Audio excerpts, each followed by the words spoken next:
उत्तर प्रदेश के पूर्व मुख्यमंत्री अखिलेश यादव आज जबलपुर पहुंचे, जिसके बाद वे सीधे प्रख्यात लेखक व नाटककार व्यवहार राजेंद्र सिंह के पोते डॉक्टर अनुपम सिन्हा के व्यवहार बाग स्थित बंगले पहुंचे और परिजनों से भेंट की। इस दौरान अखिलेश यादव ने कहा कि लंबे समय के बाद सिन्हा जी के परिवार वालों से मुलाकात की है और आज का यह पल यादगार है। उन्होंने कहा कि मेरा इस परिवार के साथ यादगार पल गुजरा है। जो हमारे भारतीय संविधान की प्रस्तावना है उसमें आखिरी पेज तक राम मनोहर लिखा हुआ है। इस दौरान मीडिया से चर्चा करने के दौरान अखिलेश यादव ने कहा कि इंडिया गठबंधन में सीटों के बंटवारे पर बातचीत चल रही है। उन्होंने उम्मीद जताई है कि पूरा विपक्ष मिलकर उत्तर प्रदेश में बीजेपी को करारी शिकस्त देगा। साथ ही 22 जनवरी को होने जा रहे श्री राम मंदिर के प्राण प्रतिष्ठा समारोह पर अखिलेश यादव ने कहा कि दिन अच्छा है। इस समारोह का इतना प्रचार कर रहे लोगों को यह समझना होगा कि असल राम राज्य क्या है। साथ ही कहा कि जो हमारे संविधान के हिसाब से चलेगा वही राम राज्य माना जाएगा। बहुत ही पुराना और यादगार समय गुजरा है।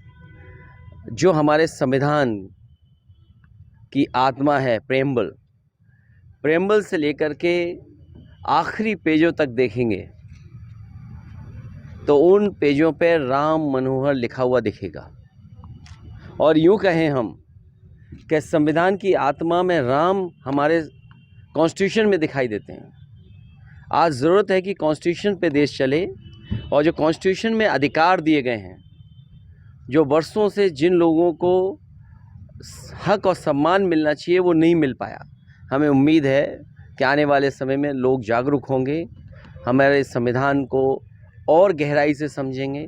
एक ऐसे परिवार से मिलने का मौका मिला जिस परिवार के घर पर इतिहास छिपा हुआ है। देश के बड़े बड़े महापुरुष लोग यहाँ आए और उनका संबंध रहा यहाँ से। और मैं खुद इस जानकारी के लिए नया हूँ कि हर पेज पर राम मनोहर लिखा हुआ दिखाई देता है। शायद देश जानेगा ये बात कि कॉन्स्टिट्यूशन हमारे लिए कितना ज़रूरी है और उससे दिए हुए अधिकारों के बारे में समझना कितनी ज़रूरी है। अखिलेश जी, इंडिया अलायंस की बात नहीं है और ऐसे में कहीं ना कहीं कुछ ना कुछ घाटा तो नज़र आएगा। समाजवादी पार्टी और कांग्रेस की आज चर्चा है जी। इंडिया गठबंधन में कौन कितने सीटों पर लड़ेगा। मुझे भरोसा है कि सीटों का बंटवारा ठीक होगा। समाजवादी पार्टी और कांग्रेस और हमारे सहयोगी दल सब मिलकर के उत्तर प्रदेश में भारतीय जनता पार्टी को हराएंगे।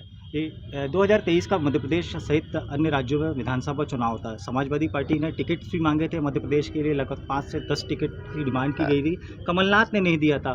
तो ऐसे में कहीं ना कहीं अलायंस वो बात ख़त्म हो चुकी है। पुरानी बातों को हमको नहीं छेड़ना है।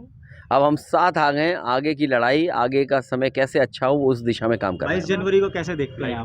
22 जनवरी दिन अच्छा है और हमें उम्मीद है कि जो लोग इतना प्रचार कर रहे हैं वो कम से कम राम राज्य क्या है, राम राज्य के बारे में सोचेंगे।